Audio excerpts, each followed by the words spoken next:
When I'm channeling this information, it comes to me, what I would like to say, mindlessly. However, it's more so a surrender to the divine and the unconscious, and allowing Divine Mother, God, Omnipresence, Shiva and Shakti come together through me in my breath, and I'm still clearing out my prana, my breath, and resetting my intention and my nervous system.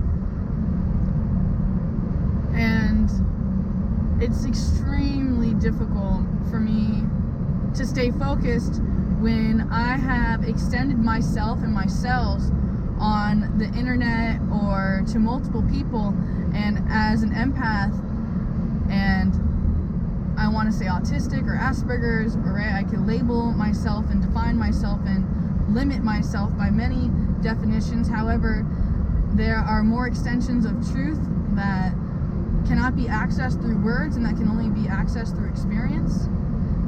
So I do not expect you to truly be able to know and fully understand myself, because I recognize that you label, judge, and analyze yourself, and still you don't understand yourself. So I have to have compassion that, how could you ever understand me if you don't even understand yourself yet? And you don't really notice all the patterns and recreative behavioral mechanisms that you do from your psychological warfare that you have endured so far on your path.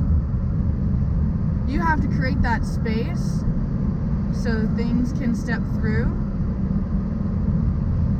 Though notice also, when you close yourself up to experiences thinking that you know everything, or that you're acting from a place of fear of recreating past traumatic experiences, therefore that limits your consciousness and draws that same energetic frequency to you, because you had hyper-focused on it so much that the electromagnetic waves could only find their way to you as you permit that frequency. Because you're going to be given people who are on your level, if you choose, or lower, whichever way your higher self has chosen to experience yourself through another. The way that I love you is by seeing the me inside of you. And the way that I make you love you is showing you how I see you through my eyes. And so it is a divine blessing to be able to spend time and experience with one another, and all these people that recreate triggers and trauma and anger and pain with you. You have to be able to notice and recognize that and say thank you to those who have offended you, because it shows you inside you what you still need to work on. Because true forgiveness is not allowing the past to affect the future. And if you're acting in ways that stops you from experiencing those things, that for sure is non-forgiveness, because you're looking at things through the lenses of your past experiences instead of having childlike eyes at things that you've seen a million times, and being able to be open to all that it is as is, instead of your limited perception, your judgments, labeling as good, bad, hot, cold. There is a need to quiet the inner dialogue and simply be and feel and allow what is coming up to be processed as the energy in motion in front of you. Now, when you have the energy of depression or anger, you are to channel these things and utilize them intuitively.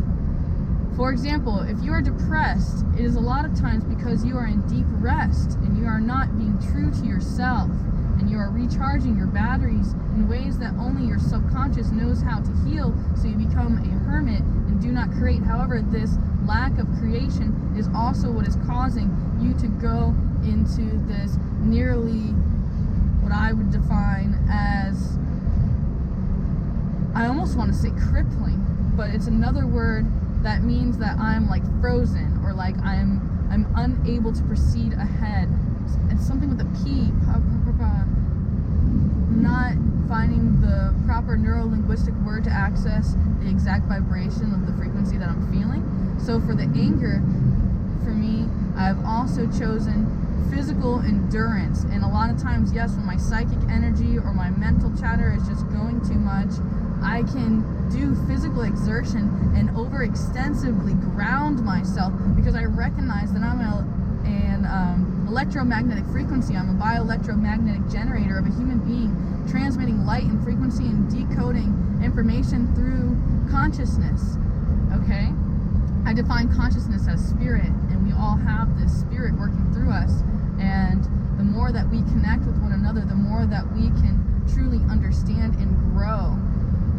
I'm hearing a lot of Amrit Desai come through in a lot of my teachings. I'm certainly hungry to reconnect with him. However, I'm not certain if the universe is going to provide a space where I can come together with this human being due to jealousies or other additional negative frequencies that are keeping me away or that are challenging me as I attempt to access these higher levels of consciousness. And not just that, but most of all, being able to anchor this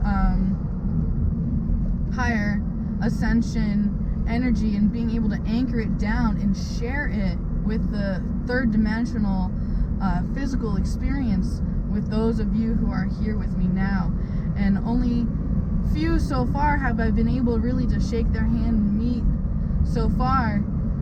However, I'm also excessively hungry in being able to bring people up and to access an additional level of awareness where they can integrate themselves into a inner state of peace and knowing their place of who they are and what they choose to do, and aligning their will, their desires, their happiness into proper alignment instead of recreating behavioral patterns that come from energetic states of fear.